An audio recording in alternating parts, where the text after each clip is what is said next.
Antes de empezar a aportar lo que yo quería traer aquí, iba a decir un par de cosas con respecto a lo que ha dicho Ton, que refuerzan su posición.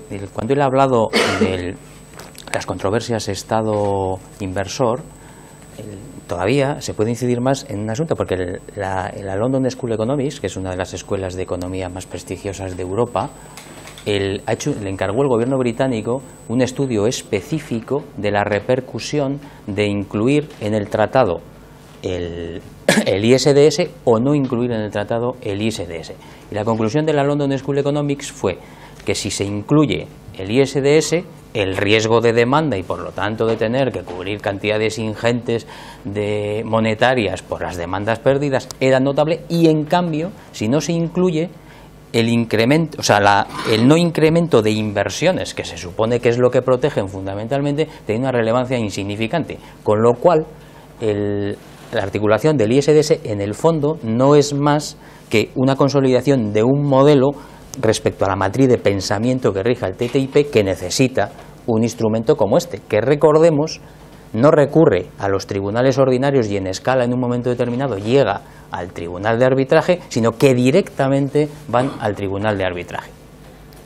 Y otra cuestión que también ha comentado Tom con respecto a la regulación financiera, y como no voy a decir nada más, simplemente apuntar que desde la regulación desde el problema de los productos tóxicos del 2007, que fue lo que originó la crisis, el problema de la burbuja inmobiliaria, el problema de los grandes endeudamientos de los países, ahora además se está empezando a detectar un problema de burbuja de los bonos de los estados, de lo que se llama los bonos soberanos.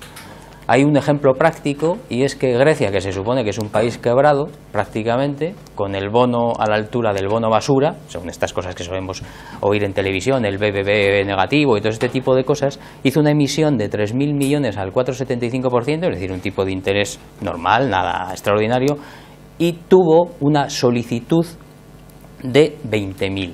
Quiere decir que 4 de cada 5 solicitantes de bono soberano se quedaron sin comprar bono soberano griego. Esto lo que acaba originando es que esos compradores que no compraron en el mercado original acaban comprando en el mercado secundario. Y cuando compras en el mercado secundario, lo que haces es pagar más por aquello que él compró. Claro, ¿por qué se genera la burbuja? La burbuja se genera porque, como la política monetaria del Banco Central Europeo es inyectar capital a los bancos a un tipo de interés ridículo, y los bancos no lo están destinando al crédito que supuestamente reactiva la economía, pero eso ya es otra película. Es decir, lo que están haciendo ellos es invertir en estos bonos soberanos, de tal manera que en un momento determinado, si el proceso sigue increciendo, el valor que se ha pagado por el bono soberano es inferior a su valor nominal, incluidos los intereses que se van a cobrar. En un momento, cuando estalle esto, ya entonces hemos acabado. Y eso es una cuestión que se detecta. ¿Cuál es la economía ortodoxa que plantea para solucionar este problema, vinculado además a una cosa que yo cuando estudiaba era una referencia de los años 40, que era lo que se llamaba el estancamiento secular de la economía? Es decir, la única manera de solucionar esto es con inflación y con crecimiento. Y entonces, en ese contexto es en el que tanto se habla de crecimiento y de inflación ahora mismo, porque el gran peligro que tienen nuestras economías occidentales, aunque parezca mentira, es la deflación. Es decir, que los precios de los productos no sigan subiendo sistemáticamente, sino que bajen. Dicho esto, voy a empezar diciendo, para explicar un poco lo que quería hablar de la repercusión económica, que es lo que ellos nos venden. La propia Comisión Económica Europea, cuando presenta el tratado, dice, textual, esto es cosa de ellos, tiene como objetivo eliminar barreras comerciales entre Estados Unidos y la Unión Europea, suprimir aranceles, normativas innecesarias, restricciones a la inversión y simplificar la compraventa de bienes y servicios entre estos dos espacios. Eliminar esas barreras supondrá crecimiento económico, creación de empleo y disminución de precios. Sus argumentos sustantivos es que el tratado debe ser firmado precisamente para esto, para que crezcan nuestras economías, suponga generación de empleo y esto implique a su vez disminución de precios. Hablan de precios a de las empresas, precios a las empresas para que mejore su competitividad. Claro, con este tipo de reflexión, de planteamiento inicial por parte de la Comisión, Tom ya ha comentado el mandato que tiene, que todavía es mucho más estricto y riguroso que este tipo de planteamiento, y tiene unas órdenes específicas mucho más duras. Claro, aquí habría que hablar, y esto ya es una carga ideológica, de algo que se está acabando, se está imponiendo, que es el concepto, y yo soy economista, es decir, de que la economía está por encima de la sociedad, que es como una cuestión que está por ahí, ¿no? Y que realmente parece que a los demás no tenemos capacidad de actuar sobre ella. Entonces, claro, la matriz ideológica de todo este proceso es eso, ¿no? El mercado es una institución social, natural y universal. El libre comercio, por supuesto, también es totalmente natural. Es fuente de bienestar por sí misma, sin intervenciones exteriores, cuando realmente, si no hay intervenciones exteriores, el mercado como tal, en fin. Y luego la competencia es social y económicamente beneficiosa. Claro, con este tipo de concepto, el modelo social que se inspira es un modelo absolutamente individualista, porque con esta idea de que la economía está por encima de la sociedad, implica que el fin privado está por encima del fin y del interés común y colectivo. Y esa es la ideología subyacente en todo este planteamiento que hace el tratado. Pero que no deja de ser el reflejo del mundo en el que nos vivimos, porque curiosamente los que provocaron la crisis en el 2007, que son las, vamos a decir, teorías de origen neoliberal, el único modelo que se ha consolidado a partir de entonces es mucho más neoliberalismo, lo cual en sí también es un reflejo de algo, ¿no? Bien, nuestros amigos que han hecho los estudios sobre la evaluación del TTIP y los beneficios económicos y el impacto económico del mismo, establece que para la comunidad, o sea, la Unión Europea, unos beneficios hipotéticos entre 90.000 y 150.000 millones de euros, y para los americanos entre 70.000 y 95.000 millones de euros. Y están hablando... Sí. ¿Que hable más alto? Vale, vale. Sí. Y un crecimiento del Producto Interior Bruto en torno al 0,5%. Eso es lo que establece las previsiones. A este respecto, aquí voy a usar algún dato técnico de cómo se calculan estas cosas, ¿eh? Es sencillo, ¿eh? Es decir, la principal, ya comentó Tom, el elemento clave de estos análisis es la supresión de las barreras no arancelarias, es decir, las barreras fundamentalmente políticas, porque las barreras arancelarias entre estos dos espacios económicos son ridículas, están entre el 3 y el 4%, es decir, no tienen significancia. Y entonces, eso se hace con un sistema concreto de medición, que es un modelo econométrico, y se mide el impacto de la supresión de las barreras no arancelarias. Y luego, una vez eso calculado, se introduce una cosa que los economistas llamamos un modelo de equilibrio general, y de ese modelo de equilibrio general sacamos los datos. Hay una cosa curiosa, en este modelo no se ha incorporado para nada ningún coste derivado de la supresión de las barreras no arancelarias, que efectivamente los hay. Esos no se han incorporado. Claro, el modelo que se utiliza, y este sí es un poco técnico, pero es para entender cuál es el contexto, el modelo que se utiliza es un modelo económico convencional, que es estático, es decir, que hace un análisis en un momento puntual y que solo se fija en la parte de la oferta, no de la demanda. La oferta es los productos que nos ofrecen, no los que nosotros reclamamos. Entonces, el esquema lógico que sigue es bajan las barreras, entonces se bajan los precios para las empresas, entonces hay mayor competencia porque hay más facilidad de acceso a los mercados, por lo tanto mayor productividad, por lo tanto mayor riqueza para los consumidores y para las empresas, y por lo tanto la demanda se incrementa.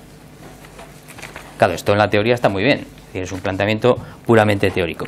Claro, pero luego a su vez parte de una limitación que es elemental, es decir, que nos comportamos todos como hombres económicos, es decir, que todos somos agentes racionales y que todo lo que hacemos acaba produciendo, porque somos agentes racionales, ese equilibrio general del que hemos hablado antes. Claro, si esto fuera así, entonces tampoco habría paro, porque meteríamos, digamos, los elementos claves de la fórmula y del modelo econométrico y el resultado sería que no había paro.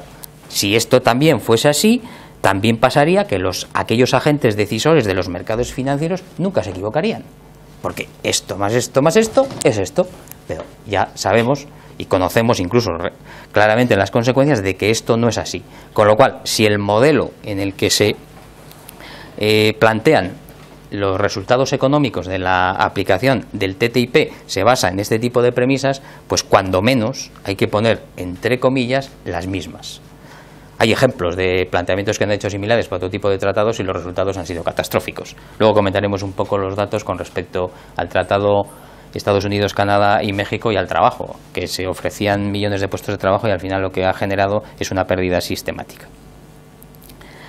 Para conseguir este 0,5% de incremento del Producto Interior Bruto, las condiciones de ese escenario, que es el escenario más ambicioso que se plantea, es una reducción de los aranceles del 100%, de los aranceles típicos, una reducción de las barreras no arancelarias entre el 25 y el 50, si bien es cierto que si son el 30% de las barreras no arancelarias de tipo político, a efectos globales es como un 50%, y una expansión de la contratación pública en un 50% también.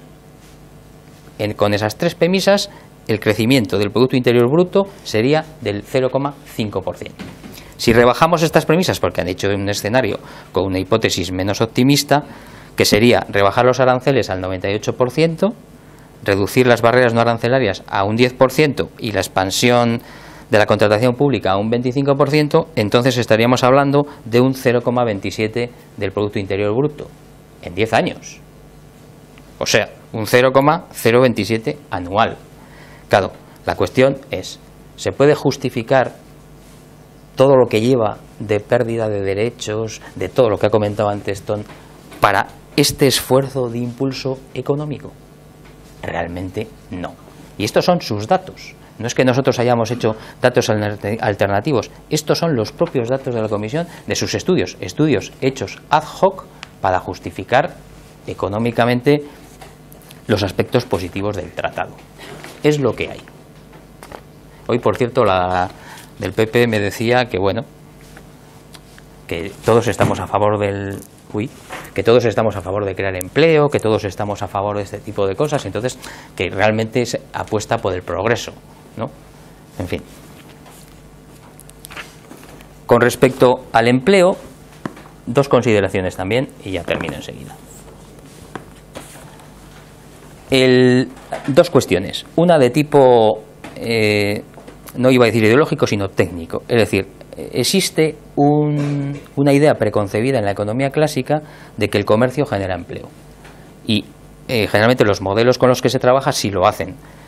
Pero últimamente ya empieza a haber estudios empíricos hechos por la OIT, es decir, por organismos que no son susceptibles de ser considerados no objetivos desde su propia perspectiva, o la propia Unión Europea, en la que se está acreditando que no necesariamente el incremento del comercio genera puestos de trabajo.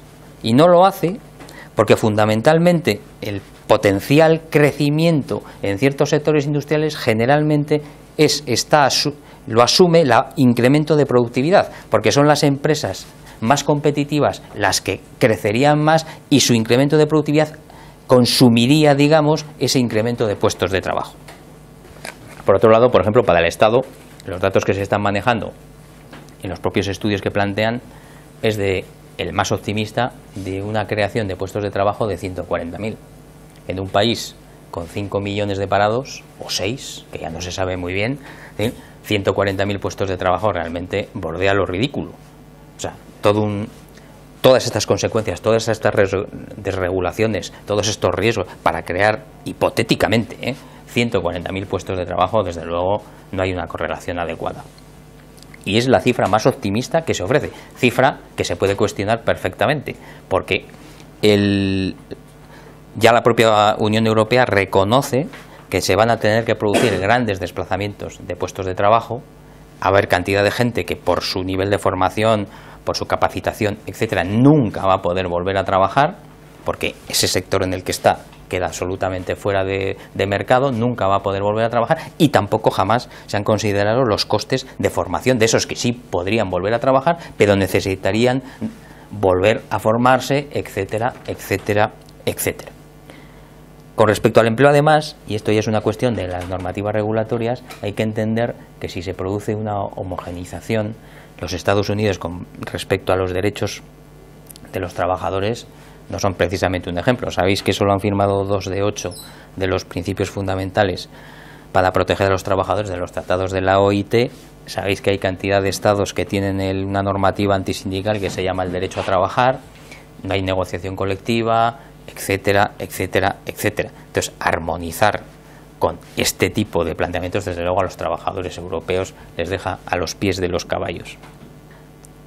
De todas formas, el tratado, y esto me salgo un poquito ahora, claro, el presidente americano no tiene el fast track, con lo cual no tiene la autorización para las negociaciones rápidas del Congreso, y entonces el problema que tienen también los negociadores en este caso es que aquello que negocien luego tiene que llegar al Congreso americano y allí se podría discutir otra vez punto por punto, y allí entrarían en juego todos aquellos elementos que tiene cada Estado norteamericano con respecto a las políticas, por ejemplo, de empleo que tienen, o también estas otras políticas muy concretas que ellos tienen de protección de primero americano y luego el resto, es decir, estas líneas estratégicas que tienen. Un ejemplo práctico, y aquí sí lo tenemos, es el Tratado de Canadá, México, Estados Unidos, un tratado que si leemos los informes que planteaban cuando estaban en pleno proceso, los datos que se ofrecían de prensa, etcétera, que iba a crear infinidad de puestos de trabajo, el hecho concreto es que a día de hoy pues están hablando que se han destruido entre 1 y 2 millones de puestos de trabajo, por no hablar de otro aspecto fundamental, que es que cuando hablamos de puestos de trabajo parece que no hablamos de la calidad de los puestos de trabajo. O sea, puestos de trabajo puede haber muchos, pero si todos nos convertimos en mini jobs o en trabajos por encima o justo en el salario mínimo interprofesional, no sé si eso se le puede llamar stricto sensu un puesto de trabajo. Entonces, pero cuando se habla de eso en general, entran todos los conceptos a ese respecto. Entonces, el ejemplo práctico de un tratado que ya se ha firmado y que lleva un montón de años funcionando es que estas cifras que se ofrecían, desde luego, eran absolutamente falaces.